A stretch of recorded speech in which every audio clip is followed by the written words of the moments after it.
Pag-aaralan natin about lordship faith. Kaya po sinabi sa inyo, no, huwag kayong mananatili into your first faith in God dahil hindi tayo magtatagumpay. Bakit? So, di ba kailangan manatili yung faith? Yes. Kailangan manatili yung faith natin sa Panginoon, pero we need our faith to be flourished. Ano ba ibig sabihin po nito? Ibig ko sabihin, pag nanatili ka sa kanyang faith, yung itatapat sa iyo ng kaaway doon sa faith mo, katapat lamang din yun yung faith mo. Ang sabi sa atin ng Panginoon, at hindi tayo susubukin at higit sa ating makakaya. So, ibig sabihin, yung faith mo ngayon, pag tinapatan ng kaaway ng pagsubok yan, match pa yan. Pag pinadatingan ka na naman ng kaaway ng another problem, troubles, or trials, or challenges, pag yun pa rin yung faith mo, hindi ka na magtatagumpay. Bakit? Alam na ng kaaway, lakas yung faith mo yun. So, kailangan you must increase your faith. You must flourish your faith. Para sa ganoon, every time na magtatapat sa iyo ang kaaway, hindi ka matatapatan yung pananampalataya mo dahil nag-i-increase. Amen? Amen? Ba natin? Yan po yung pag-aaralan natin. Mahalaga po sa buhay po natin. Bakit marami po pangakalo ng mga Kristiyano? It is because he maintain only what faith he has in his heart. Minimaintain niya lang yung faith na yun. Kung baga parang nandun lang yun. Pinlat niya lang doon yung kanya, o tinix niya lang doon, o in-stack niya lang doon, yung pananampalataya niya, kung bakit minsan nagugulan siya. Kaya kung mapapansin ko natin, bakit? Ang tagal ko naman ng palataya, pero bakit nagugulan pa rin ako? Bakit nagugulan pa rin ako? Bakit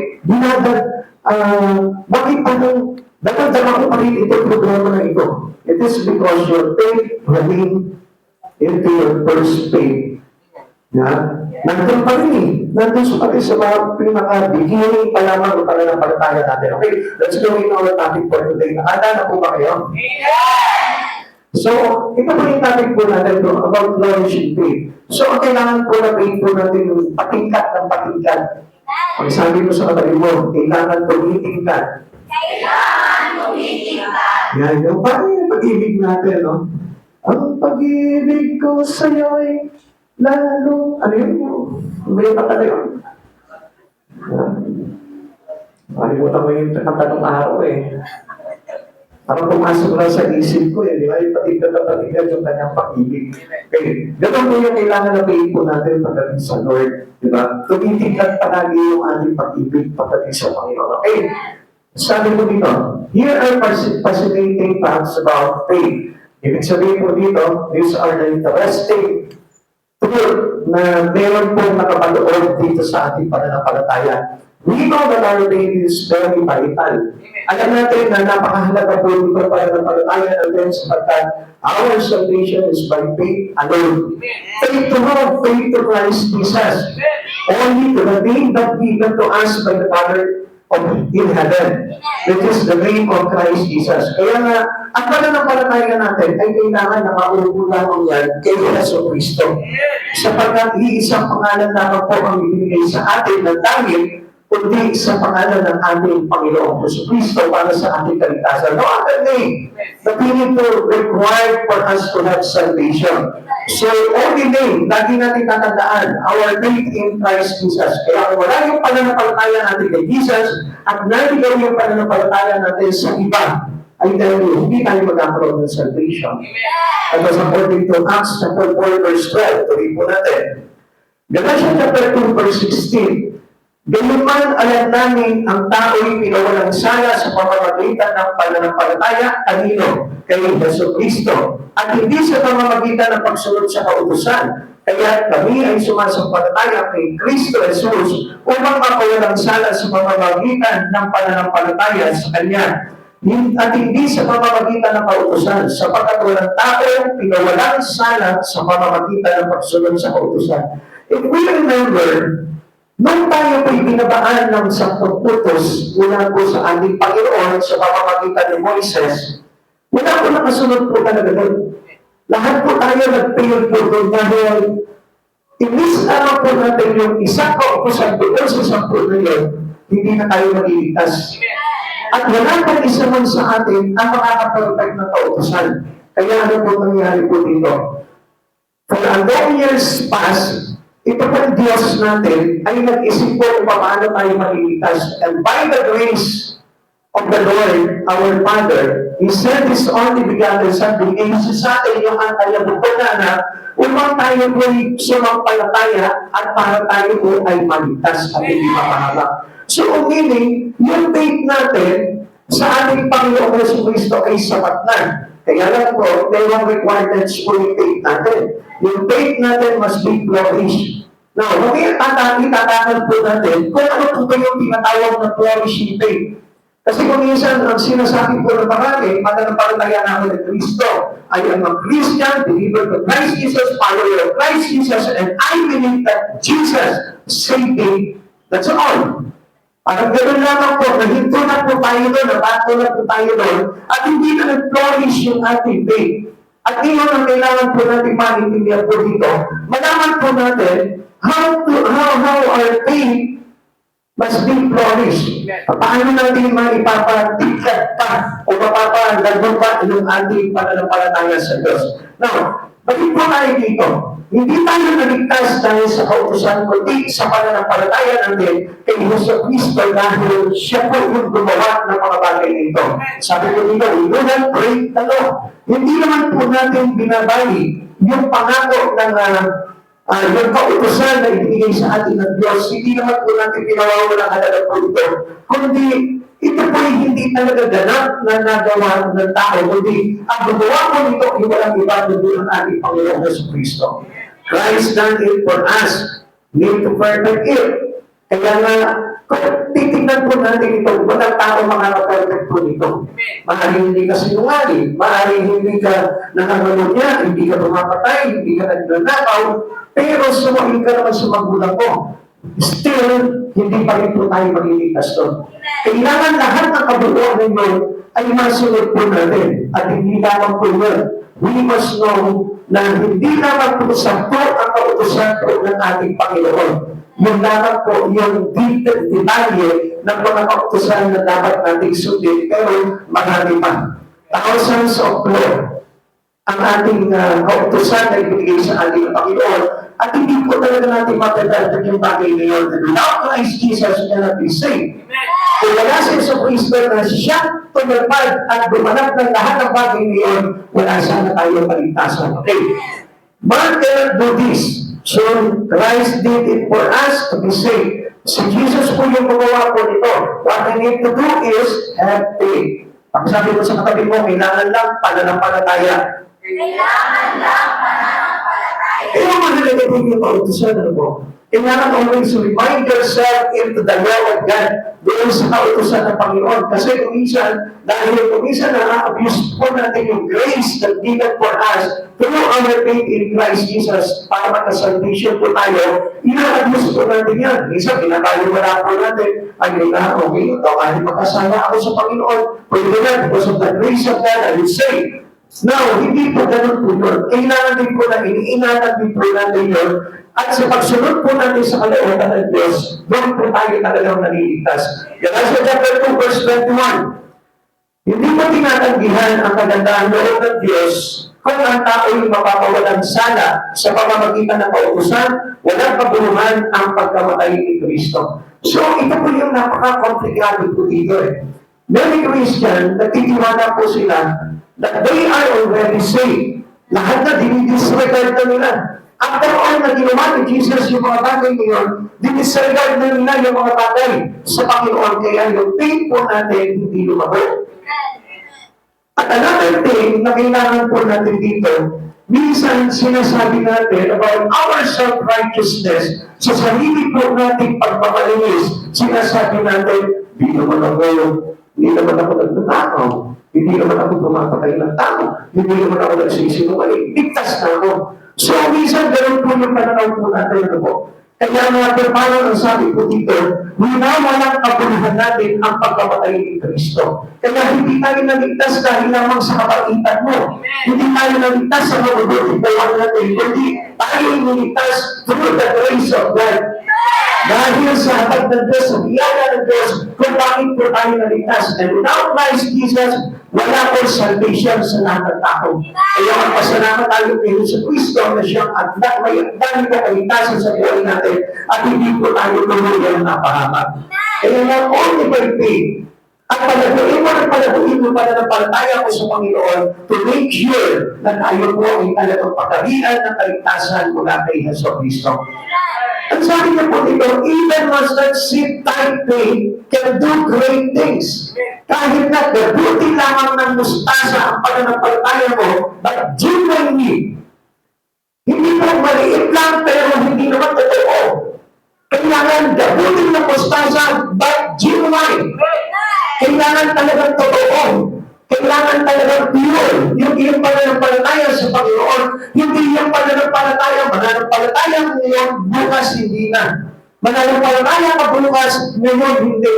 So yung faith po natin kailangan flourish. Lumanag, kumikinang, tumitingkad.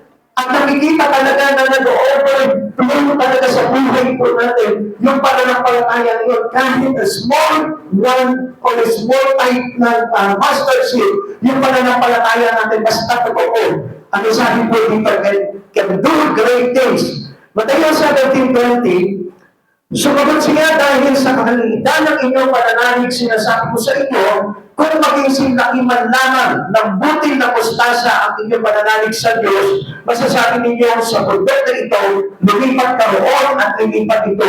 Walang bagay na hindi ninyo mapangyayari. Basta totoo ang pananampalataya ko, you can move the mountain. Kaya nga, alam niyo mga kapatid sa Panginoon, minsan meron tayong maliit na pananampalataya. Sabi sa atin ni Jesus, sumagot si Jesus sa atin, dahil sa kaliitan ng inyong pananalig. Alam niyo ba kung gano'ng kaliit yung pananalig na sinasabi ni Jesus dito? Almost, parang anxiety, hindi na makita talaga. So, yung butil na mustasa, mas maliit pa doon. Ano pa makikita mo doon? Ang liit lamang po ng butil na mustasa. Kaya nga, kapag napakaliit pa ng iyong faith in Christ, mas maliit pa sa butil na mustasa, wala na magagawa po yun. Ang importante po dito is a mustard seed type faith, but genuine. Amen. Amen.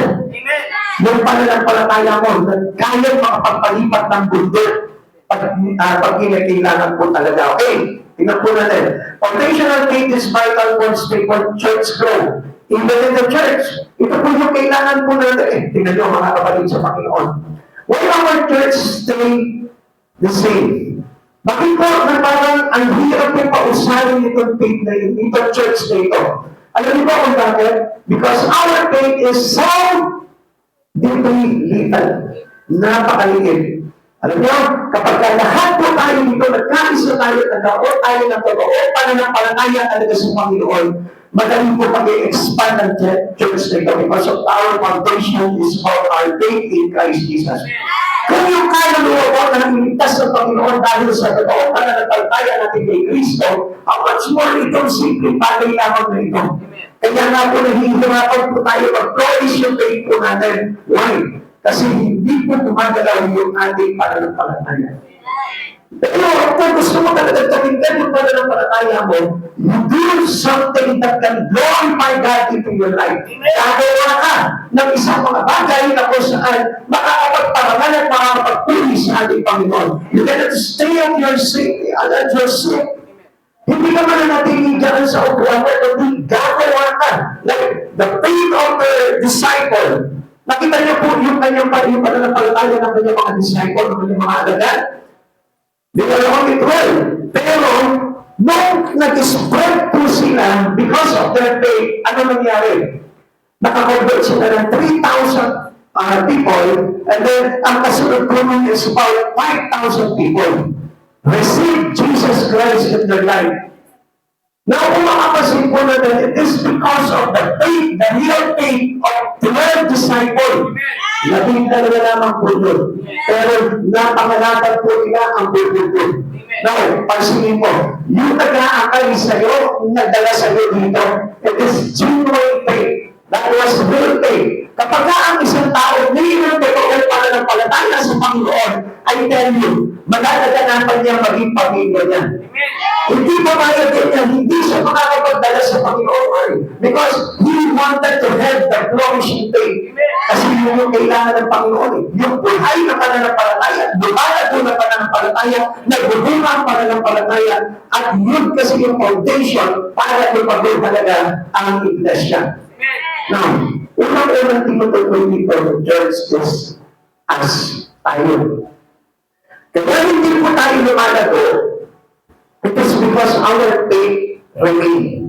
Nananatili lang sa ganun kalagayan po yung ating pananampalataya. Pero once na pinausap mo, pinatingkat mo yung pananampalataya mo, doon mo makikita na lalago yung pananampalataya mo.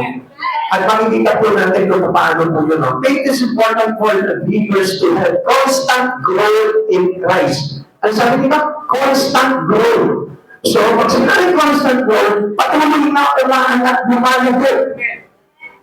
Now, mga kapatid sa Panginoon, kita niyo po yan, ha? Pag mayroon kang talagang pananampalataya sa Panginoon, hindi ka mananatili na the same way the first time na ma-encounter mo si Christ sa buhay mo. Kundi, maraming bagay na tutuklasin. Maraming kang journey na nakahagin. Because of learning your faith. Makikita mo yan, mag-i-involve yan sa church, gagawa yan sa Panginoon, maghahakayan. Yun yung tinatawag na faith that will flourish. Ganun na pagpapatingkat po ng pananampalataya. 1 Timothy chapter 6 verse 11 to 12, ngunit ikaw na lingkod ng Diyos, umiwas ka sa mga bagay na ito. Sikapan mo, mamuhay ng matuwid, mga Diyos, may pananampalataya, pag-ibig, pagtitiis, at kaamuhan. Ipaglaban mo ng mabuti ang pananampalataya. Ano ba? Ipaglaban mo mabuti ang pananampalataya, panghawakan mo ang buhay na walang hanggan, dahil yan na tinawag ng Diyos nang ipahayag mo sa harap ng maraming saksi ang iyong pananalig kay Kristo. Kailangan po yung pananampalataya natin, we express it publicly. Hindi po pwede na yung ating pananampalataya sa mga private. May pananampalataya ko pero nakatago ang ibig sabihin nun. Pag private, may pananampalataya ka pero nasa sarili lang. Ibig sabihin, hindi ito nagpropose to others to come to Jesus. Hindi po ito nagkakaroon ng impact sa iba para padala sila sa Panginoon. You must express your faith publicly. Kailangan maraming nakakapagdaw ng pananampalataya kay Kristo. Maraming nakakakita na totoo talaga yung pananampalataya mo that will change your life accordingly into the will of our God. Yun yung talagang pananampalataya natin na sinasabi po dito ni Pablo kay Timoteo na panghawakan mo ang buhay na walang hanggan. Ipaglaban mo na mabuti ang pananampalataya mo. So, ibig sabihin, marami po sa atin, hindi tayo yung kumagay katulad ng kay Pablo na fight a good fight of faith. Yung lumalaban tayo sa pamamagitan ng ating pananampalataya. Sometimes, alam nyo, lumalaban tayo by our own strength. Ginagamit natin yung sarili natin lakas. Ginagamit natin yung sarili natin diskarte. Ginagamit natin yung sarili natin pamamaraan. At ang tawag ko doon is not a faith in God. It is about the faith to yourself. Sariling pananampalataya mo sa sarili ng kakayanan. At gusto ko malaman mo, kapag gano'n ang ginagamit ko natin, ang gawin, hindi talaga magpag-promise ang pananampalataya ko kay Kristo, at isang araw, iiwan mo si Kristo dahil parang ang mangyayari nun, wala na si Christ. Bakit? Kasi nag-work ka sa sarili mo sa pamamaraang gusto ko lang makatiti sa gusto ng Panginoon. Kaya na our faith in God based into the will of our God. Kailangan yung pananampalataya ko nakaayon sa kalooban ng ating Panginoon. Amen. Flourishing faith keeps on growing. Patuloy na lumalago yan. Ngayon, tanungin mo sa Panginoon, lumalago ba ako sa iyo? Tanungin mo mula sa puso ko, lumalago ba yung pananampalataya ako sa iyo? Until now, ganito Panginoon. So, ibig sabihin, hindi lumalago yun.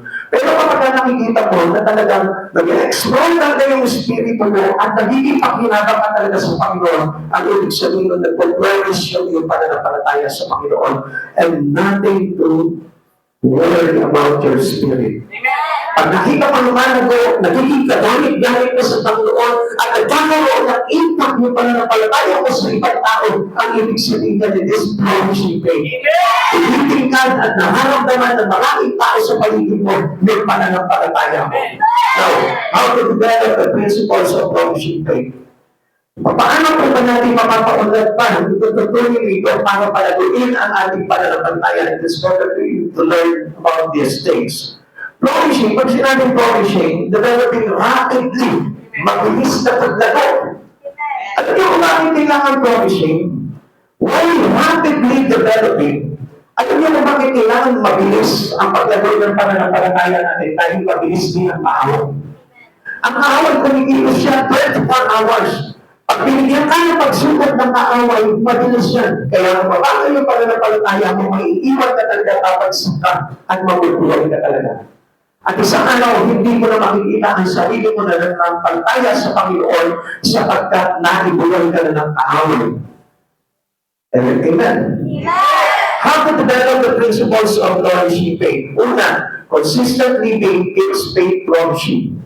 Para tumingkad at lumago yung iyong pananampalataya, kailangan magkaroon tayo ng consistent living na nananatili po tayo sa pananampalataya kay Jesucristo. Yung pamumuhay na laging nakakapit sa faith in Christ, sa pananampalataya kay Kristo. Sabi ko nga po sa inyo, do not use your own strength. Kaysa relying into your faith in Christ. Kahit na marunong ka, kahit matalino ka, kahit malakas ka, kahit bata ka, huwag kang panalanan yung sarili mong lakas sapagkat kaya-kaya ang ipagsak ng kaaway. Kaya nga ano sabi po ng Biblia, ang sabi ng Biblia, trust in the Lord with all your heart and not lean on unto your own understanding. Huwag kang manahan sa sarili mong lakas. In all your ways, acknowledge it. Itiwala mo sa Panginoon, isangguni mo sa Panginoon lahat ng gagawin mo. Hanggang sa ganon, itutupak niya lahat ng gagawin mo. So, ganun po yung kailangan po natin. Sabi ng verse 1, the righteous shall flourish like a palm tree. Alam niyo po ba itong palm tree na ito? Usually planted into the place of a watering place. Pero kahit saan mo itagim, itong palma na ito, itong palmero na ito, tutubo pa rin po ito. Ibig sabihin, nakakapag-adjust po yung kanyang tulo. So, ang palma ko ay tinutulad sa pananampalataya ng tao na kahit na anong sitwasyon mo sa buhay mo, whatever weather, whatever season you have in your life, tutuloy pa rin yung pananampalataya mo. May-emphasize pa rin sa buhay mo, titignan pa rin yung pananampalataya mo, makikita pa rin sa iyo yung pagiging pananampalataya mo ni Kristo. Ito ngayon, kapag halimbawa, di ba nagkaroon ka na ng problema financially, parang malungkot ka na at parang binagsakan ka na ng mundo. Hindi mo ganun yung talagang flourishing faith. Yung flourishing faith ay iniinda yung mga problema na yung tinatawanan na. Amen. Kaya nasabi ko nila, ang mga mananampalataya ni Kristo, parang paliw. Parang paliw. Bakit? May problema na sa kaderba ng problema sa buhay, pero nakangiti pa rin. Wala nang pera, wala nang makain, nakangiti pa rin, umaawit pa rin sa Panginoon. Alam niyo po kung bakit? Kasi nandun sa amin si Kristo eh. Kaya ngayon iba nagtataka eh. Nagpapahalag si Pastor. Nagyayaman tayo pagpapalain ang buhay mo. Pero siya hindi naman pinagpapala ang buhay niya. I tell you frankly, I have a prosperity in life. As a pastor, wala akong mansion eh. Yes, I have no mansion here, but I have that. Di na siguro hindi mo makikita yung mansion ko, pero pagdating daw sa langit, makikita mo dahil prosper yung spirit ko, kaya ako nagpapahalag sa inyo about prosperity in the spirit and not in this world. Maaaring hindi mo makikita, alam mo, pera yan si Pastor.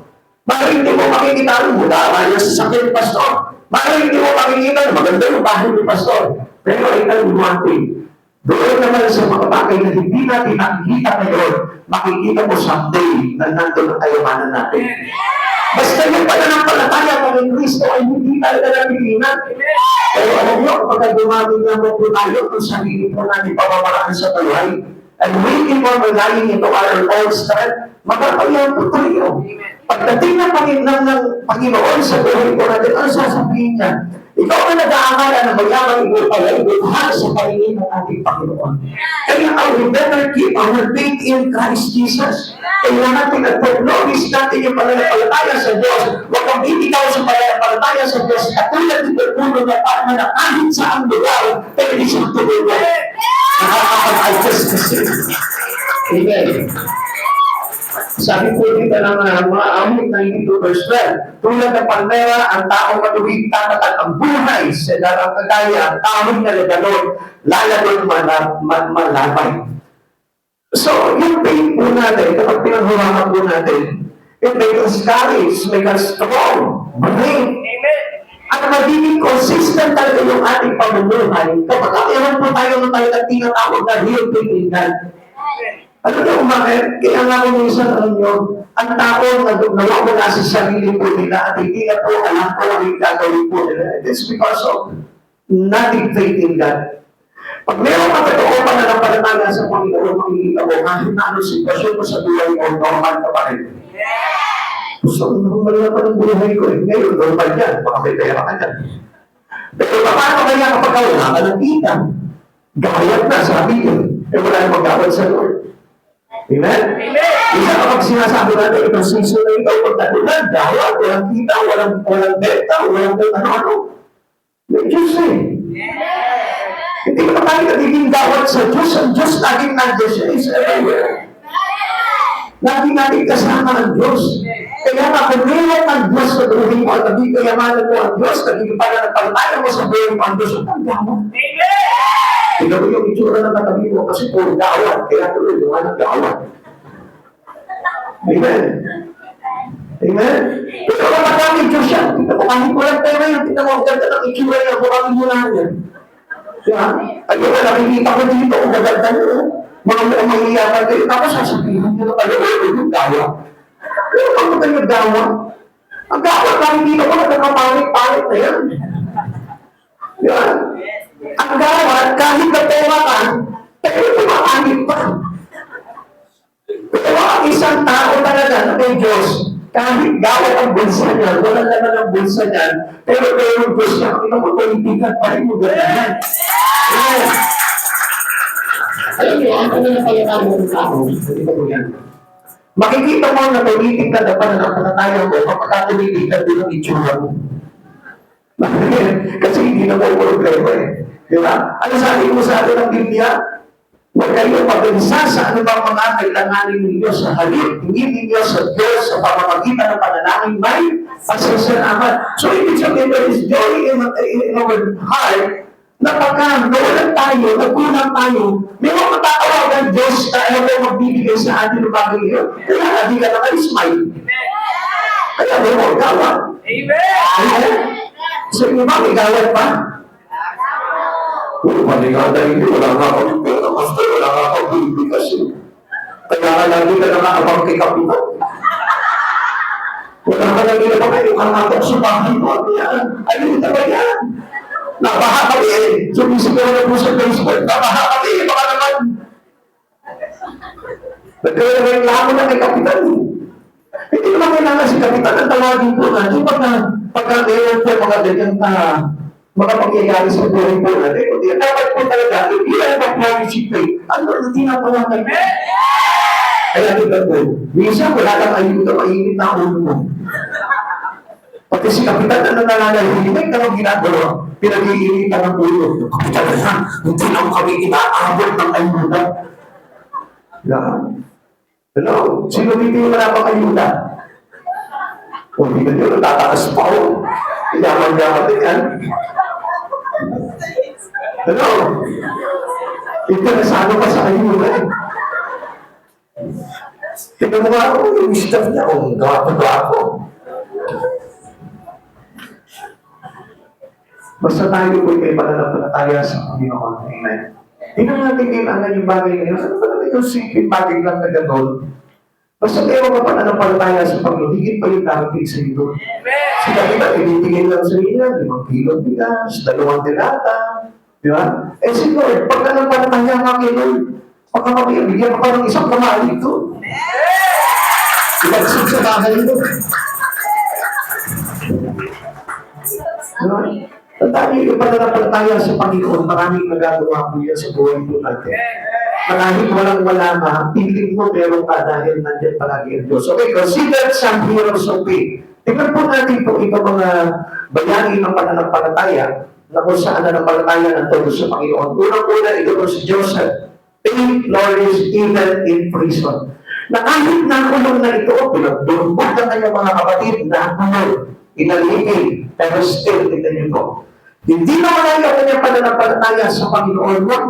Even though nangyari sa kanya yung mga bagay na yun, pero hindi niya sinabi, pinabayaan mo ng Lord, no, still, his faith flourished. Tumitingkat pa rin yung kanyang pananampalataya at hindi niya sinasabi, Lord, bakit mo ako pinabayaan? Alam niya na hindi po siya iniwan ng Panginoon. Tingnan niyo po yung sinabi dito, Genesis chapter 39, verse 21 to 23. Ngunit si Jose hindi pa pinabayaan.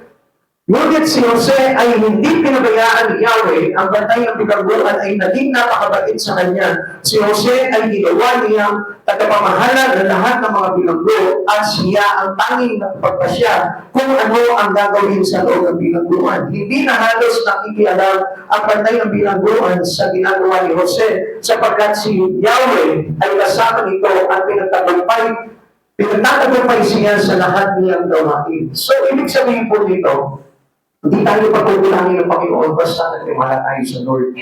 Kaya lang kasi alam nyo, minsan magtitiwala tayo sa Panginoon, pero ikaw ay ipuputol ng pagtitiwala mo sa Lord. Minsan ikaw rin yung nagagawa para hindi talaga tulungan makagalaw sa buhay mo sa Panginoon. Bakit? Because of your doubt. Minsan pinangangunahan ka ng tao na kung nagsimba ako, hindi naman ito pagpapalain ang buhay mo. Ikaw yung tumakas ng pangako na Diyos sa buhay mo. Always keep holding into the promise of God. Nakaalam mo na kapag lumapit ka sa Panginoon, mayroong mga magandang bagay na darating sa buhay mo. Eh, isa, sinasabi ko, mananampalataya ka na ni Kristo. Ako, siba naman ako si Pao, wala naman nangyayari sa buhay ko. Ikaw yung nag-aalis na kapangyarihan ng pangako ng Diyos sa buhay mo. Ganun din naman eh. Ang sabi ng Biblia, kung sino ba yung hindi mga sumasamba sa Panginoon, sino ba yung pinagkapalan eh. Nandun kasi yung pananampalataya mo at wala kay Kristo. Pero I tell you one, na kapag ikaw nanampalataya ka sa Panginoon, sa meron at sa wala, makikita mo, mag-enjoy ka ng todo sa buhay mo. Kasi kung isa, tinitignan lang natin yung darating eh. Tinitignan lang natin yung mga material na bagay. Pero hindi mo nakikita yung pag-iingat sa iyo ng Panginoon. Hindi mo nakikita yung mga bagay na nilalagay sa puso ng kadayanan. Kapayapaan na kahit na may problema ka, hindi ka nagkakaroon ng karamdaman. Kapag sa Panginoon, kung minsan, yun naman po yung kailangan po natin tingnan eh. Para malaman po that God is always there for you. Kaya kita pinapantayan, iniingatan, pinaprotektahan ng Panginoon na ang ibig sabihin nun, dahil kang kasama ng Diyos. Amen. Kaya nga gusto ko na malaman mo, hindi naman dahilan na kapag may problema kayo, iniwan ka na ng Diyos. I tell you one thing, bakit ka nakaka-survive sa problema mo? It is because God is always there. Nandiyan palagi ang Panginoon sa buhay mo. Sige ba? Stephen faith flourished when martyred of applause. Tingnan niyo kung minsan kapag tayo po, minsan iuusig ka lang dahil sa paglilingkod mo sa Panginoon, sa pag-judge mo sa Panginoon, pinipigilan ka lang, nagpapapigil ka agad. Pero ito po si Stephen, kahit binabato na siya, dahil sa pananampalataya niya sa ating Panginoon sa Kristo, hindi siya natingan. At alam niyo po ba kung ano pa rin panalangin po dito? Nito si Esteban, basahin po natin. Mga 2 chapter 7, verse 54 to 16. Nagingin sa matinding galit kay Esteban ang bulat at asa kapulungan ng mga Hudyo nang marinig ang mga ito.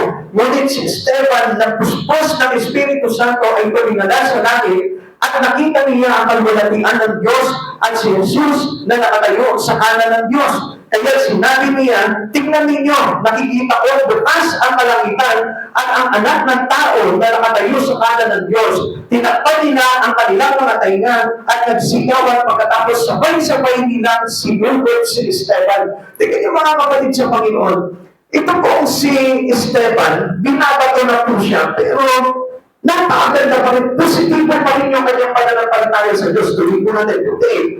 at kinalagkat siya palabas ng lungsod upang batuhin. Inilagay ng mga saksi ang kanilang mga banabal sa paanan ng isang binatang nagngangalang Saulo. At habang binabato nila si Esteban, nanalangin siya ng ganito, Panginoong Jesus, tanggapin mo po ang aking espiritu. Lumuhod si Esteban at sumigaw ng malakas, Panginoon, huwag mo po silang panagutin sa kasalanang ito. At pagkasabi nito, siya ay namatay. Tingnan until death natin yung faith niya sa ating Panginoon. Kahit binabato siya, hindi siya nagkaroon ng sama ng loob. Diba, kapatid sa Panginoon? It is shame to God na kung minsan tayo po, nagkaroon lang tayo ng maliit na pagsubok sa buhay, nalilito na tayo. Nawawala na, umaatang sa yung pananampalataya natin. Pero, ito po si Esteban, binabato na siya dahil sa kanyang pangangaral ng salita ng Diyos. Ano pong ginawa niya?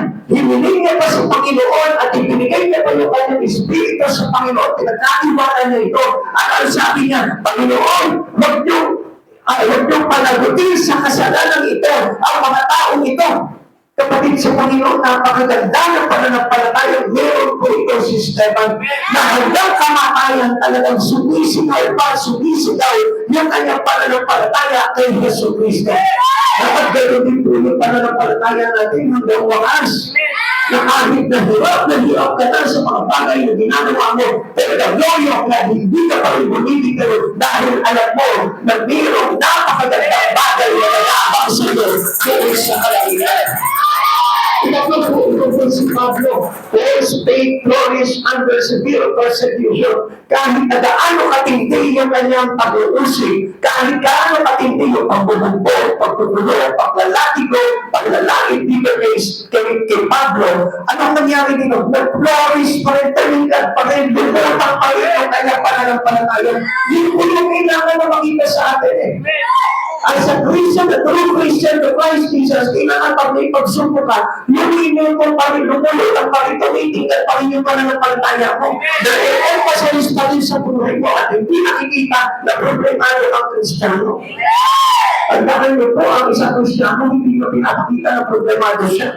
Hindi kasi encouraging people na malampalataya sa Panginoon even though alam nila may problema sila, alam nila may kabigatan sa kanila, alam nila mayroon silang pinagdadaan ng pagsubok, pero they keep on encouraging people to turn his life to Jesus. Napatuloy na lumapit kay Jesus, napatuloy na malampalataya kay Jesus. Alam mo, hindi magagawa yun na mayroong mga ulat na pananampalataya. Paano mo mag-isisigaw si Jesus sa buhay mo? Dahil ang tao'y maraan talaga sa pagsubok. Kung wala ka totoo pananampalataya, hindi mo masisigaw yung mahihiya ka. Bakit? Sasabihin sa ng mga tao, ikaw ang dami mong pagsubok eh. Ikaw ang dami mong utang eh. Tapos encourage mo pa kami lumapit sa Panginoon. Bakit ikaw na pastor? Bakit ikaw na sister? Bakit ikaw na worker ng church? Still ang dami mong utang. Alam mo, mga kapatid sa Panginoon, because their faith is unusual. Hindi mo ba yun yung katulad ng mga inaasahan po ng mga tao unbeliever na kung saan yung pananampalataya po nila ay kapag meron lamang. Kapag nasa magandang kalagayan lamang, ang mga totoong believer, ang totoong pananampalataya sa Panginoon, dumadaanan sa bagyo, binabaha na ang kanilang bahay, pero still, makikita ko positibo pa rin yan ang kanyang mga pananaw pagdating sa Panginoon. Hindi ba naman wala na tayong pag-asa, lubog na yung bahay natin. Wala na tayong pag-asa, butol na tayo, gamot na yung buhay na doon, pumapasok sa ating negosyo. Kapatid sa Panginoon, hindi ganun mag-isip ang isang tao, mayroon talaga tinatawag na flourishing faith. Kaya ako mapapansin po natin, ito po si Pablo, under persecution siya, pero hindi natinag yung kanyang pananampalataya ang gawin, at patuloy po na lumalago yung kanyang pananampalataya. 2 Corinthians 4, verse 17 to 18. Ang bahagya at panadali ang kapigatian dinaranas namin ngayon ay magbubunga ng kagalakang walang hanggan at walang katulad. Sa Pablo rin ang dati, di makapagpusupok pala sa buhay. Ang dami niya rin palang pinagdaanan. Kaya anong sabi ni Pablo? He inspired people. He inspired those Christians. Anong sabi ni Pablo? Ang bahagya at panandaliang kapinalian dinaranas natin ngayon ay magbubunga ng kagalakang walang hanggan at walang katulad. Isa talaga yung problema. Lilipas yung problema dahil all things in earth are temporary. Walang bagay na nandito sa mundo na ito na permanente. Even the problem is temporary. But you have a permanent God. You have an eternal God. Kaya ano makatakot ka dun? Pag mayroon kang pananampalataya into our infinite God, kapag mayroon kang pananampalataya sa Diyos na pangwalang hanggan, ano ikakatakot mo sa temporary problem? Meron kang Diyos na makapangyarihan at yung Diyos na makapangyarihan mo ay pangwalang hanggan. Hindi ko na verse 18. Kaya ang paningin namin ay nakatuon saan? Sa mga bagay na di nakikita at hindi sa mga bagay na nakikita sapagkat panandalian lamang ang mga bagay na nakikita, ngunit walang hanggan ang mga bagay na di nakikita. Just focus your side. Di ba ito, we cannot see God? Doon ka mag-focus sa Kanya. Huwag doon sa pera na wala ka na makita. Amen. Ikaw pa kasi hinahanap sa palad mo yung pera. Eh wala ka ng pera. Ano ka na kaya mabalik-balik ka nakakahanap ng pera. Wala kasi pera. Wala ka ng pera. Doon ka tumingin sa mga bagay na hindi nakikita sa Panginoon, sa Diyos. Na kung saan, if you believe that you cannot see God, ay dahil yung mapalad, sabi nga ng Panginoon, mapalad ang hindi nakakakita sa atin, subalit nananampalataya. At alam niyo po ba, pagdating na araw tayo po ipamamanahan ng buhay na walang hanggan ng Diyos. Amen. Ikalawa, para po yung principle to develop our flourishing faith. Pati po dito, number 2 is church involvement keeps faith flourishing. Ito yung kinaargaw na maraming Kristiyano eh. Minsan, alam niyo po, we are Christian but we need to involve in your church. Come on, mga kapatid sa Panginoon, humiti kayo. Yan. Alam natin ang katotohanan, amen? Kaya nga alam po, kailangan tanggapin po natin yung katotohanan.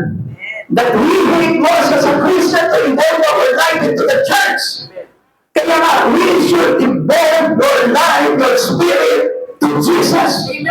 Kapatid sa Panginoon, napakahalaga ng involvement natin. Pinapanatili natin na tayo pong kaisa sa iglesia, sa templo, sa bahala ng Diyos, sa ministry ng Diyos, para na sa gano'n, tayo po'y manatiling lumabo sa Espiritu. Amen. Sabi ko ng verse 13, awit 92 verse 13, parang punong kahoy na doon natagim sa tahanan ng Diyos, sa banal na templo, ito ay lalago na nakalulugod. Saan daw dapat natatanim ang isang Kristiyano katulad po natin? Sa tahanan ng Diyos. Hindi ka nakatanim sa labas, kundi sa tahanan ng Diyos. Hindi ka nakatanim sa ibang bukid, kundi sa pagrin ng Diyos. Hindi ka nakatanim doon sa bahay mo, kundi sa bahay ng Diyos. Amen. This is how we develop the principles of flourishing faith. Dito tayo lalago sa pananampalataya. Kaya marami po mga Kristyano, hindi lumalago yung pananampalataya nila. Hindi nakakapag-explore yung kanilang faith. Walang nagagawa yung kanilang faith dahil ayaw nilang italim yung sarili mo nila sa templo ng ating Panginoon. It is important to for you to involve your life into God.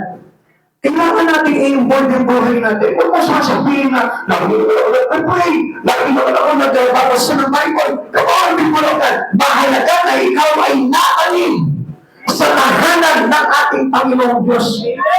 This is how we show God that God is important for us. This is how we show God that our faith is to Him and not to anybody else. Hindi sa ibang bagay kundi kay Kristo ang ating pananampalataya. Kaya nga tayo po'y nananatili sa Panginoon. Mahalaga po yun. Dahil doon lumalago yung ating pananampalataya. Doon go into the place that your spirit can grow. Huwag mo pa ito lang, pupunta ka sa isang lugar, tapos yung lugar na ito ay hindi naman makakapagpalalo ng Espiritu o ay dahil babagsak at hindi magpaprovision para ng pantayan mo. Go in the place where Jesus directed us. And that was the place of His Father's house. Doon sa lugar na kung saan tahanan ng kanyang Ama. Kaya nga, Panginoong Jesucristo, nung nandito siya, bata pa lamang siya, pasok sa templo. Pinapalago niya yung kanyang pananampalataya. Kaya nakita niyo naman po yung mga nagawa po ni Jesus. Ano? Nag-even the cross, we cannot defeat Jesus.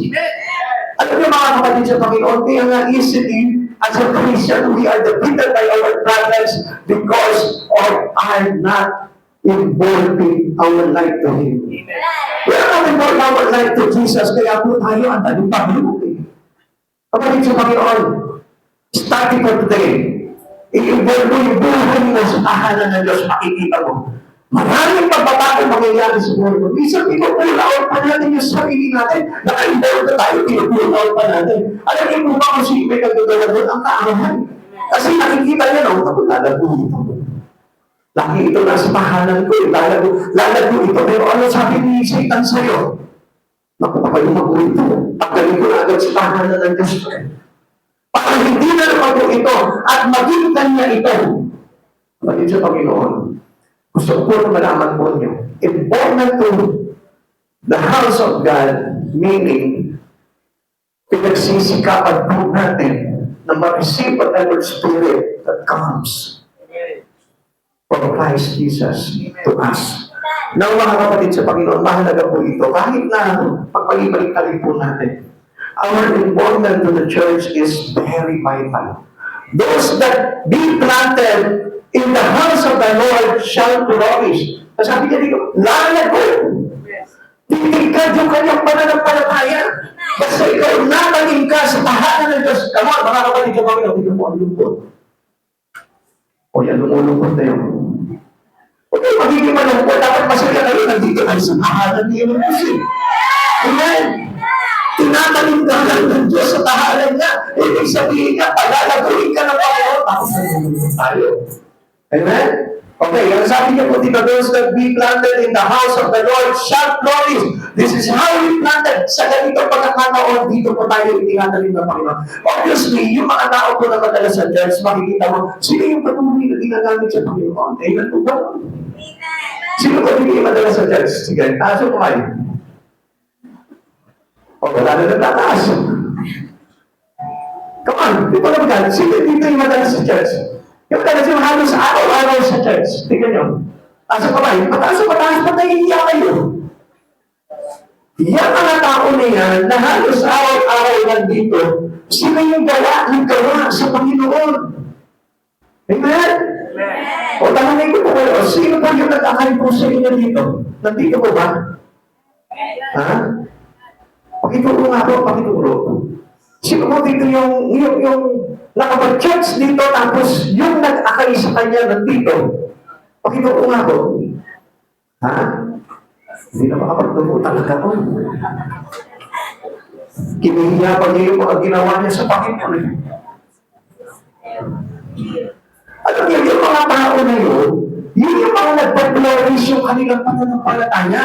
Kung bakit ka nadala niya dito dahil he has a flourishing faith. Lumalago yung kanyang pananampalataya kasi laging nakatanim.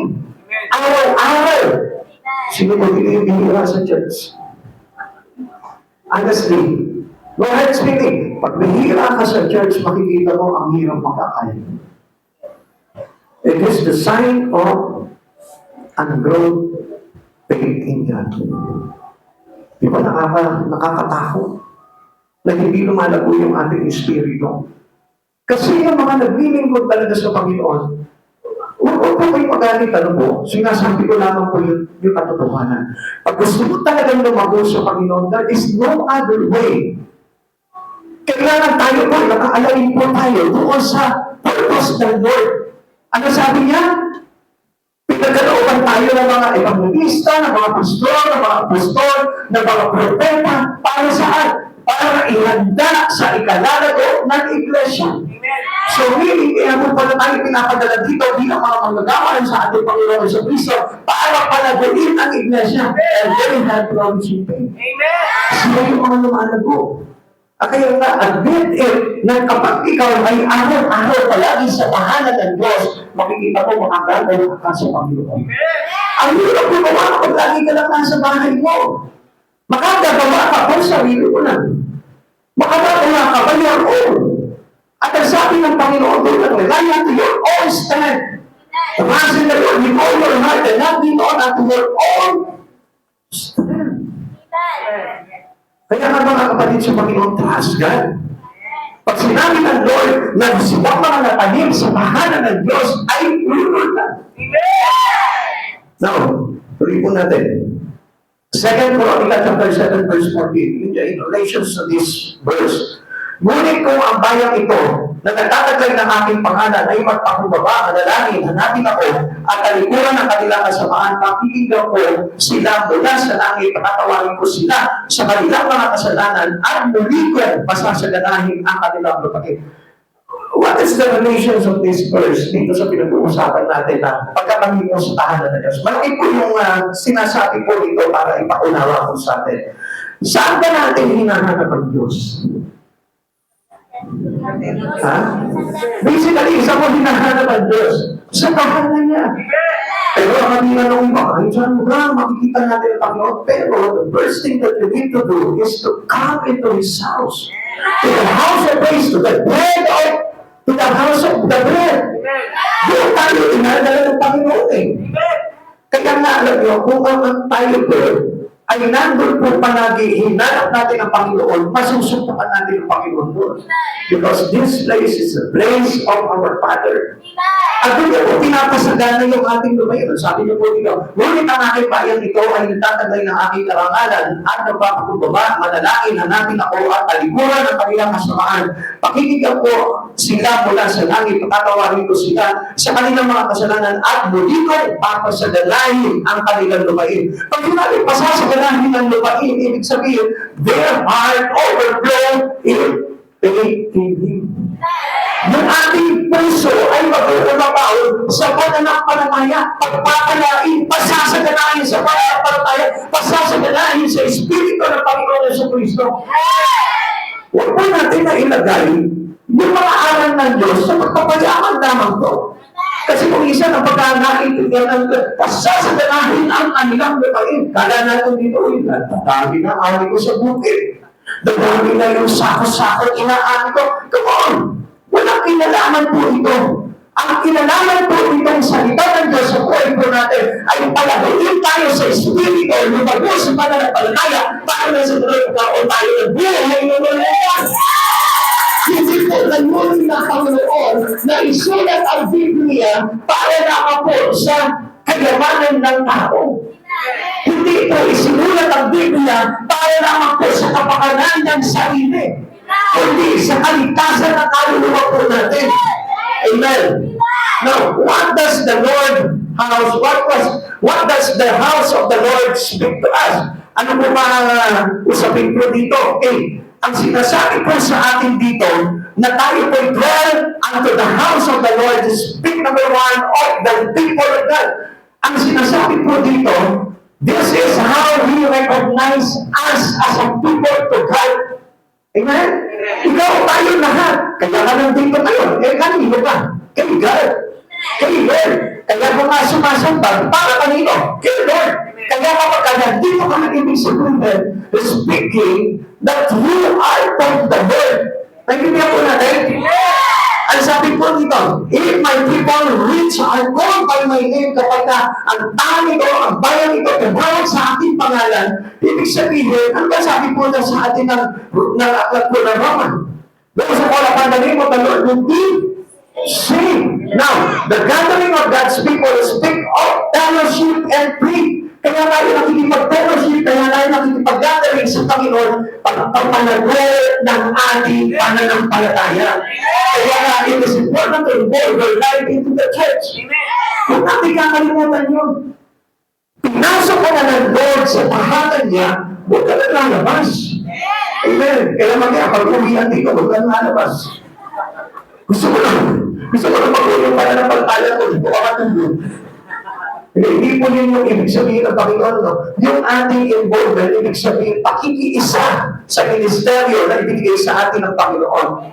Now, kung tatanungin po natin dito, sabi dito, which are called by my name, tumawag sa aking pangalan, where is the name of God? Now, tingnan po natin sa verse 16, 2 Chronicles chapter 7, verse 15 to 16. Babatayan ko sila at pakikinggan ko ang mga panalangin iniaalay nila dito. pinili ko at inukol ang templong ito upang dito ako sambahin. Ang sabi ko sa ibang version dito sa NIV, sabi ko dito nananahanan ang aking pangalan. Lagi kong babantayan at mamahalin ang templong ito ng pakailanman. Tingnan niyo mga kapatid sa Panginoon.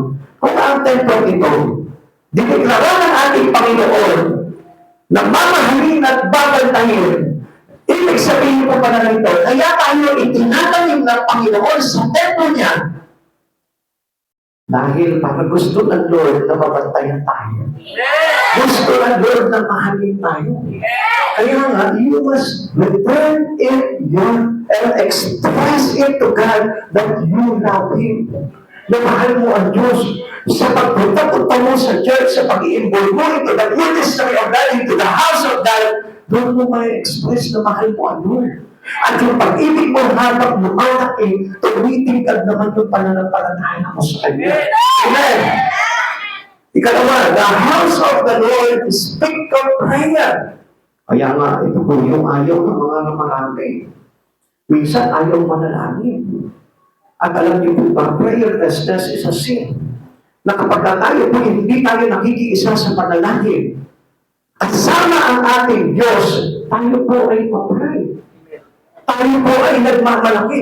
Because prayer is showing Christian humbleness. Kapag ang isang tao pa na mapanalangin, natin tumatawag sa pangalan ng Diyos, pagpapakita pa lang ito ng isang Kristiyanong kababaan ng kalooban. Amen. Kaya pala pag lagi ka nagpupunta sa church, hindi ko yung buhay mo sa Panginoon, ang ibig sabihin ko pa rin is humbleness. Amen. Ano kayo? Kapag kabihira ka pala magpunta sa church, nagiging mapray tayo. Tanungin mo ngayon, tanungin mo ngayon, lagi ka ba sa church?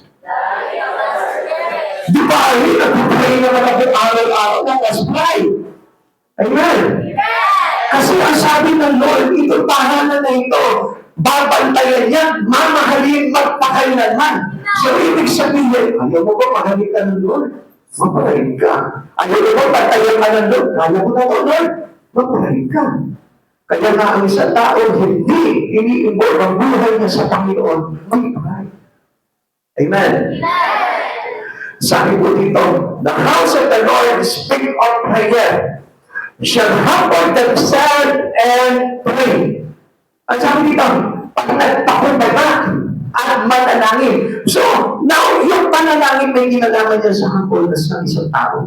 Hindi tayo makakapanalangin o walang kababaan ng loob. Hindi tayo makapaglilingkod sa Panginoon without humbleness to God.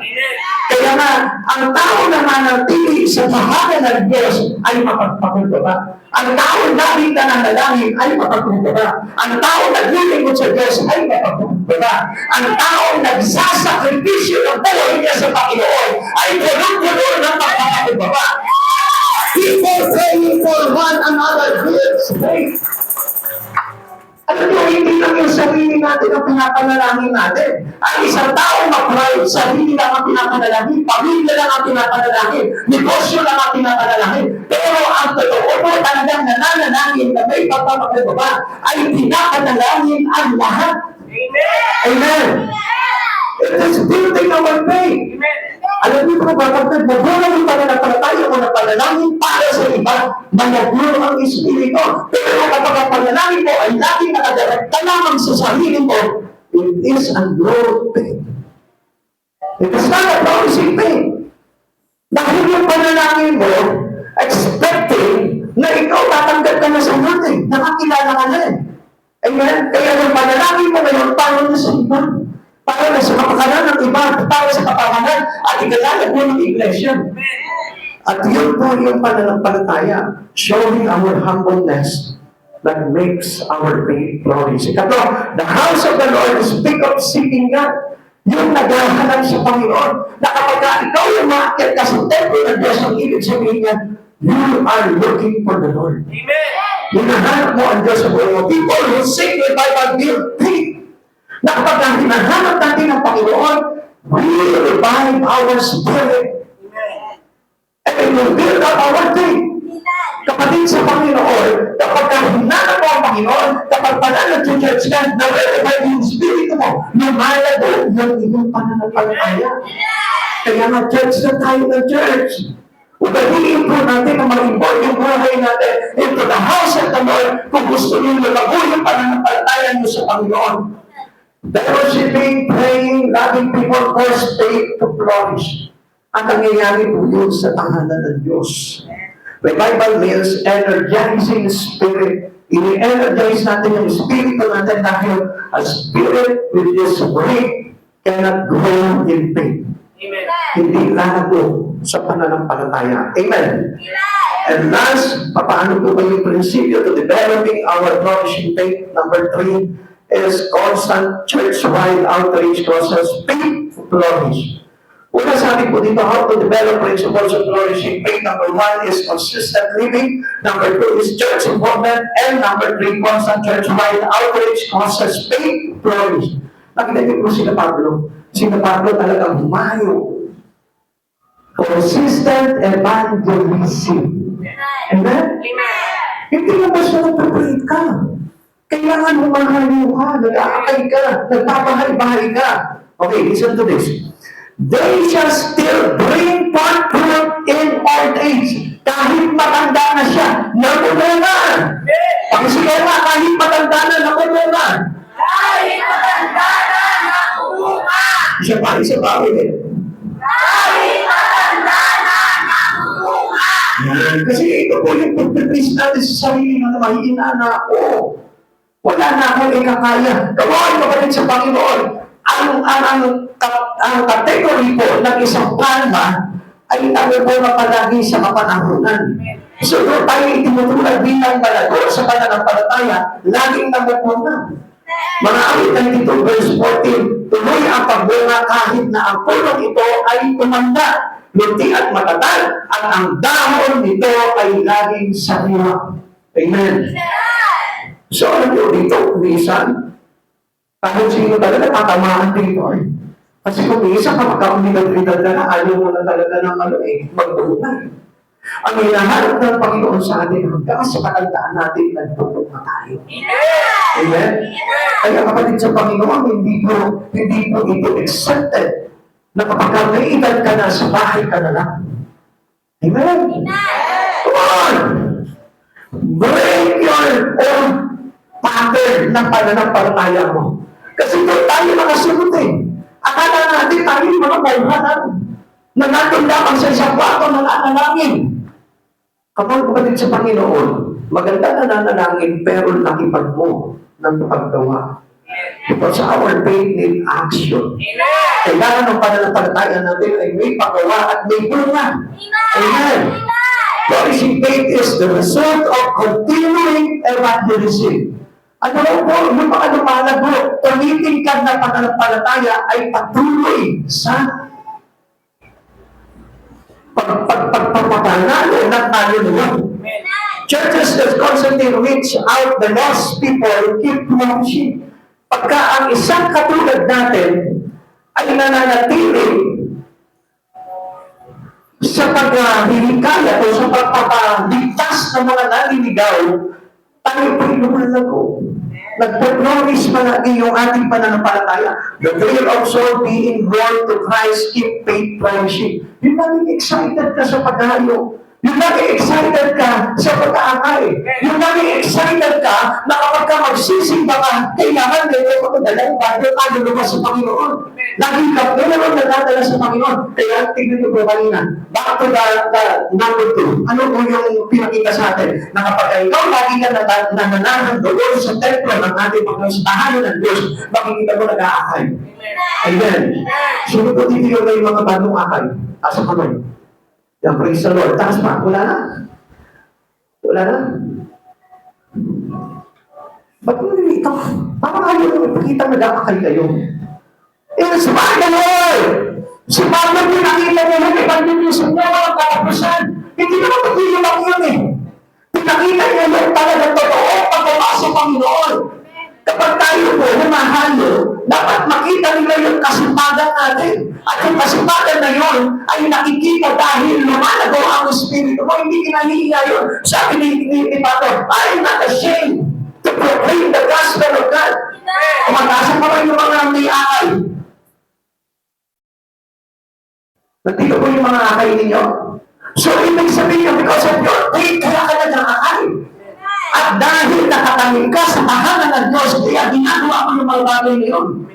Kapatid sa Panginoon, honestly, alam nyo, ang mahirap po kasi sa atin, ayaw natin unawain po yung gusto iparating sa atin ng Panginoon. And Paul himself, sinabi niya, sa lahat ng kapamaraan na ginagawa niya para makapagdala man lamang ng kaluluwa kay Kristo. Kapag kapatid sa Panginoon, this is the desire of our heart. Na kailangan tayo po nagdadala palagi ng kaluluwa sa Panginoon. It is important for us to very good. Kailangan tayo nagdadala palagi sa kapanahonan. Siguro yung iba sinasabi po nila, ay hindi naman ako boyfriend ng church na ito. Pero boyfriend ka ni Kristo. Hindi naman talaga ako magagawa ng church nito, pero magagawa ka ni Kristo. Maaaring ayaw na mag-involve sa church nito, pero dapat involve mo yung buhay niya kay Kristo. Ang lahat ng tao, lahat ng Kristiyano, involved kay Kristo. Hindi nagpapanalo ng kaluluwa, pagbalik kay Kristo. Ayan, nalipigyan mo natin. Kaya ako ba sasabihin na makita naman ako dito eh. Pero I tell you, hindi po yun ang basihan. Dahil pag naligtas ka, hahanapan ka ng bunga ng ating Panginoon. Pagharap mo kay Kristo, hahanapan ka ng bunga mo. Hahanapan ka ng mga bagay na ginawa mo. Now, tingnan po natin yan, mga kapatid mo. Daniel chapter 12, verse 3. At yaong may pagkaunawa at umatay sa marami tungo sa kabutihan ay magdiningning na parang tala sa kalangitan magpakailanman. So, sa paningin ng Panginoon, hindi ka mawawala. You can make assurance of your salvation dahil sa iyong pag-aakay. At alam niyo po ba, lahat ng mga naligtas ay nagliligtas. Hindi po sa inyo, ang lahat ng naligtas ni Kristo Jesus ay nagliligtas. Hindi ko pwede maniligtas ka ni Kristo. Ikaw wala ka sumpa na magligtas. Natatandaan niyo po yung babae sa Marimana? Na ano sabi ni Jesus? Ang sabi niya, ano sabi ni Jesus? Nagpaalam siya ni Jesus. Sunduin ko lamang po yung aking asawa. At aking sabayanan. Sabi ni Jesus, asawa. Wala ka namang asawa eh. At ang kasama mo pa ngayon ay hindi mo asawa. Pero ano ginawa ko dito? Nag-akay. For being a sinner, bisan sa mga kapatid sa kanal, huwag niyo pong istabin ito, aral na ito ni Jesus. For being a sinner, he was converted by God to flourish his faith dahil sa kanyang pagkakaroon ng puso na iligtas yung kanyang sabayanan. Alam niyo mga kapatid sa Panginoon, if you are a sinner, mas masarap gumawa sa Panginoon para mahugasan yung kasalanan mo. Pero still, kailangan pa rin natin magsisi sa kasalanan natin. Dahil gusto ko na malaman po ninyo, if you receive the Spirit of Christ Jesus dwell inside of you, itutulong ka talaga niya sa mga bagay na maluhin. Itutulong ka niya sa mga bagay na banal. At yung iyong kasalanan, unti-unti, hindi mo na maramalayan, nilinis na pala sa iyo ni Kristo. Because of the interest of your soul. Dahil sa interes ng puso mo na makapagpanalo ng kaluluwa, makapagpabalik ng loob sa ating Panginoon, yun yung nagtulak sa iyo that you have the Spirit of God. Amen. Unawain niyo po ito. Kaya nga sinabi dito na para tayo magniningning na parang tala sa kalangitan magpakailanman. So, ibig sabihin yan, salvation means saving. Amen. Pag nagkaroon ka na ng salvation, niligtas ka ng Panginoon, ikaw mismo. Magpipresenta ka na sa Panginoon, Lord, iniligtas ko yung pamilya ko, Lord, iniligtas ko yung mga kasabay ko, Lord, iniligtas ko lahat ng mga kaibigan ko. Yun na po yung nilalagay sa atin ang tinatawag na flourishing faith. Nagliliwanag na yung ating pananampalataya. Magiging niya tayo sa paligid ng Panginoon na kahit namin ng Panginoon, kahit na mahilig ang paligid, kahit na walang ilaw dito sa mundo ito, pero ikaw, kita yung liwanag na pananampalataya mo sa mga Panginoon na nagliligtas ng kaluluwa para kay Kristo. The early church was a soul-winning church ever moving forward. Yung po na unang iglesia, pinakita po sa atin kung gaano po sila kasipag sa pagsasolve. No wonder faith flourish in that fast-growing congregation. Kaya ang bilis sumagot eh. Kapatid sa Panginoon, alam niyo, kung lahat po tayo dito naligtas at magliligtas, makikita niyo, mabilis po tayo dadami po dito. At alam niyo po ba, itong church na ito, tayo lahat magliliwanag sa Panginoon ng Panginoon magpakailanman. And I will assure you na kapag itong church na ito ay patuloy na nagliligtas ng kaluluwa, you have an assurance of salvation. Sure, pag-drop natin sa Panginoon, ligtas ka para pasukin ka ng Panginoon mo sa kanyang kahalingan. As growing means greater faith in Christ, in church family. Ang ibig sabihin nun, patuloy na lumalago yung ating pananampalataya. Kaya sa oras nito, mga kapatid sa Panginoon, gumising ka kung talaga totoo ba pananampalataya ni Kristo. At alam mo kung paano mapanatili yung paglago ng iyong espiritu ay patuloy na pagliligtas ng mga taong wala sa Panginoon, mga taong naliligaw na landas para panumpaligin sa Panginoon. Is your faith flourishing or fainting? Pakalulupay pa yun yung pananampalataya natin. Let's go back into our flourishing faith. Let's go back into our real faith. Alam ko kung bakit tayo tinatamad naman. Kung bakit tayo tinatamad na mag-akay, bakit tayo tinatamad na gumawa pagdating sa Panginoon. It is because of our faith in God is fainting. Nakihina na. Maaari kang lulupay pa yung pananampalataya mo sa Panginoon. But you have a desire to build it again. But you have to decide to grow in your faith. Kapag tumatid sa Panginoon, gusto ko po na malaman po ninyo, hindi maganda na patayo ang pananampalataya natin. Sa pagkatandaan po natin, our salvation is based upon our faith in Christ Jesus. Kung patayo ang pananampalataya natin, paano tayo maliligtas? What will you do to get your faith flourishing again? Go back into your first love. Go back into your first love in Christ. Kung wala na ibigay si Kristo, willing ka magsakripisyo ng buhay. Willing ka magbuhulis ng buhay para kay Kristo. Noong una nakilala ko si Kristo, buhay na buhay yung pagkagaling ko sa Kanya, hindi ka sa Kanyang Diyos, hindi ako mababayaan ng Diyos, na kahit mawala lahat sa aking buhay, nandiyan ang Diyos, hindi ako mababayaan, hindi ako maiiwanan. That you need today. Kung nangihina na yung pananampalataya, go back to your first love in Christ. Kaya mo yung ngayon ang mga parang napipili mo na tinatabad ka na sa mga bagay sa Panginoon. Huwag ka manatili sa ganyan. Dahil ang ibig sabihin ko yan, patay yung espiritu. Yung parang wala ka ng kagana-gana sumapa sa Panginoon, na mas parang enjoy ka pa na matulog, enjoy ka pa na maglakwatsa, enjoy ka pa na manood ng Netflix, ay dahil patay yung espiritu. Sapagkat ang buhay ng espiritu mo, ang gusto mong gawin sa buhay mo, yung mga bagay na makapagpapalangal sa Panginoon. Kapatid sa Panginoon,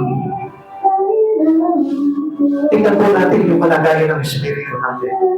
Sapagkat ang gusto ng Panginoon, lahat po tayo iligtas. Sapagkat ang gusto ng Panginoon, walang sino man ang maiwan sa atin dito sa pagbabalik na ating Panginoon. Kaya nga, let's join hand together para maibigay ulit natin, mag-impress ulit yung ating pananampalataya sa Diyos.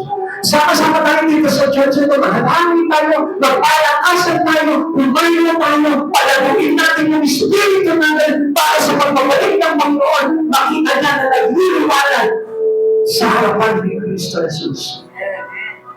Ang sarap po na makita na pagbabalik po ng Panginoon. Sama-sama tayo inaanay ng Lord pagkakasot sa kanyang kaharian. Kaysa makita natin yung sarili natin na naiiwan tayo dito sa pagkado. Na walang pagbuhay, na walang kaligtasan. Kapatid sa Panginoon, kailangan tayo ng Diyos. Kailangan niya yung kaluluwa natin na maliligtas ulit. Kaya sa oras na ito, let us make our faith to be flourish. Palaguin mo, pagdingin mo yung iyong pananampalataya sa Diyos. Marami kang magagawa, lalo na mga kabataan. Marami din magagawa. Continue your work into Christ Jesus. Maging consistent po tayo sa pamumuhay natin sa pananampalataya ni Kristo. Huwag kayong bibitaw. Huwag tayong bibitaw dahil malapit na talaga ang dumating ng Panginoon. At ang hinahanap niya na sasalubog sa Kanya ay yung mga Kristiyanong nagliliwanag sa pananampalataya at dapat tayo po. Tayo po lahat ay magsitayo sa Panginoon.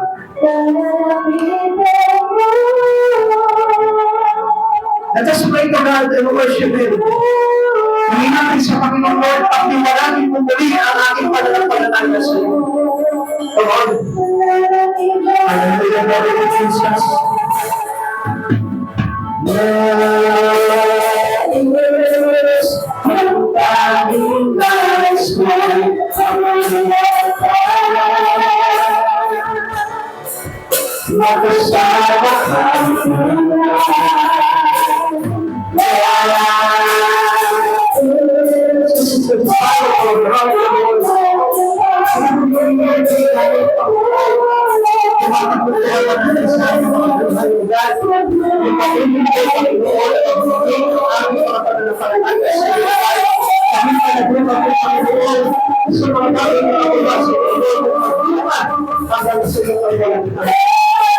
Panginoon, hallelujah.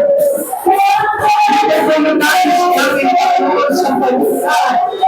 Hindi dapat Panginoon.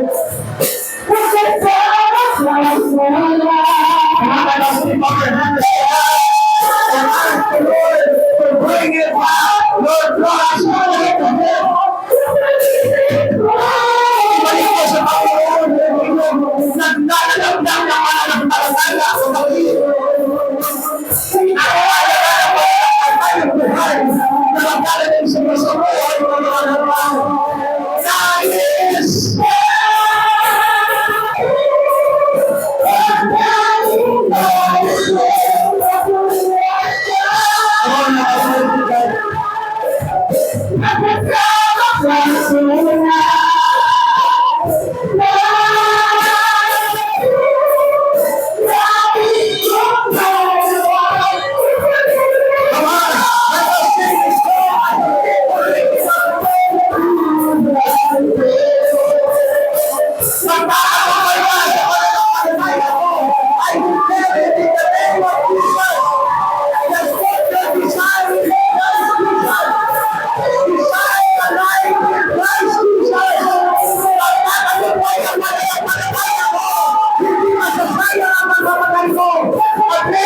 Nais mo ibalik muli yung tapat na pananampalataya sa Diyos.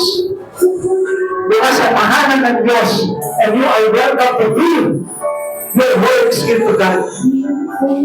You are welcome here, people of God. Sa mga bukas palagi ang tahanan ng Diyos sa mga naunulong sa Kanya, sa mga humahanap sa Kanya, sa mga tumatawag sa Kanya.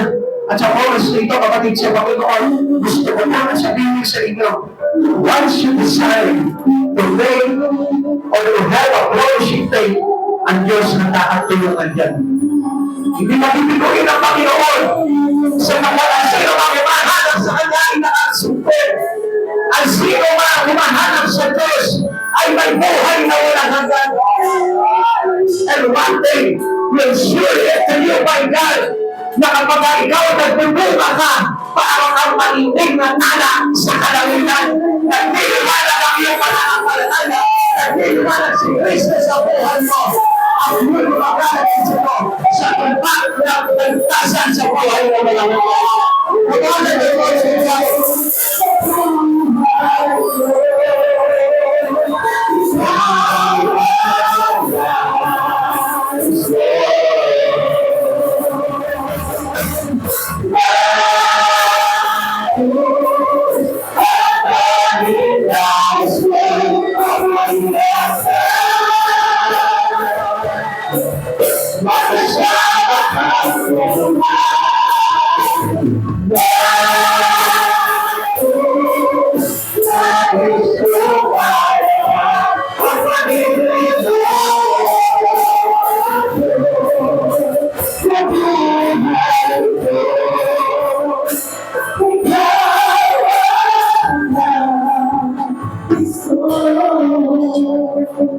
Yesu Cristo, patuloy namin nilalapit sa iyo ang aming pananampalataya, O Lord. Kung nakikita mo man, Panginoon, na pinanghihinaan kami at Panginoon, patuloy kami hinahatak ng sanlibutan, O God. Huwag mo pong pahintulutan ito sa amin, O Lord. At pagdating ng mga pagsubok sa buhay namin, Panginoon, huwag mo po kami pababayaan, O God. Kung mahina man ang aming pananampalataya, Lord, lagyan mo po kami ng malakasan para mapagtagumpayan natin ano mga dumarating sa buhay na ito, God. Lord, alam namin, Panginoon, naririnig mo kami. Naririnig mo ang aming mga panalangin sa iyo, God. We desire, Lord, na patuloy po kami, Panginoon, na mapagtikuran ka sa buhay na ito, Lord. Itulak mo po kami, Panginoon, at ipagpawal mo po sa amin, Panginoon, ng mga bagay na tumapatay sa aming mga pananampalataya sa iyo, God. At sa oras na ito, Panginoon, hinihiling ko sa iyo, Panginoon, ang bawat kapatid namin na narito ngayon, O Lord, ay hayaan mo makasupport po muli, Panginoon, sa iyong Espiritu, O God. Palakasin mo po sila, Panginoon, sa pananampalataya sa iyo, O God. At hayaan mo, Panginoon, na lumago, Panginoon, ang kanilang mga Espiritu, Lord, na sa ganon, Panginoon, patuloy sila magliwanag sa iyong mga paningin, O God. At hindi po sila mawala, Panginoon, sa iyo pagdating ng araw, O God. Panginoon, we pray to you, Lord, na kumilos ka tumalaw ka sa church na ito, O God. Habang mayroon pa kami panahon, Panginoon, habang hindi ka pa nagbabalik, O God. Lord, i-prepare mo bawat isa sa amin, Panginoon. Pati kami po, Panginoon, ang aming pananampalataya sa iyo, O God. Upang na sa dalawang maging dapat totoo, Panginoon, ang aming paglilingkod sa iyo, O God. Ang namin, Panginoon, na makapiling ka sa buhay na walang hanggan, O Lord. Ang namin, Panginoon, na mapaglingkod ka sa walang hanggan, O God.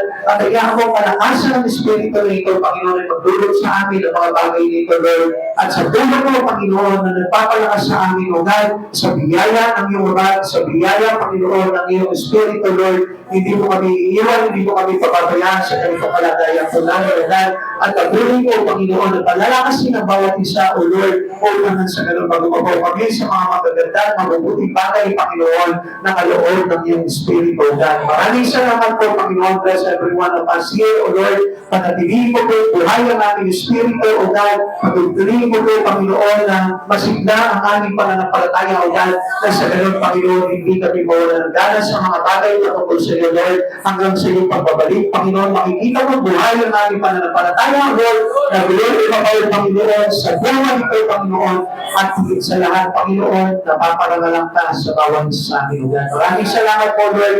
Bless mo po, Panginoon, ang bawat isa, Panginoon, sa isipin ka tumaataw na pagpapala, O God. Ingatan mo po kami sa aming pag-uwi, Panginoon, at sa aming pagpunta sa Kalasyaw, O God. Hayaan mo, ligtas kami, Panginoon, at maliwanahati pagkarating doon, O God, at walang anumang balakid na kaaway, O God. Batayan mo po kami balutin ng iyong pananatubo, Panginoon, at samahan ng ibulungo ng mga anghel sa langit, O God, na manatiling pagbabantay sa aming lahat sa aming pag-uwi, O God. Maraming salamat po, Panginoon Jesus. Salamat po sa biyaya ng iyong mga mensahe, Panginoon, sa biyaya ng kalakasan sa Espiritu, O Lord. At ayahan po, Panginoon, na ikaw yung Diyos, na pagkalimak po namin na lahat ito ng pasasalamat at pagpupuling pagsapa sa dakilang pangalan mo po lamang. Salamat sa iyo, Panginoon Jesus, sa iyo, Panginoon, na lahat ng kabagian. To God be the highest glory in Jesus' name. Amen and amen. God bless you po.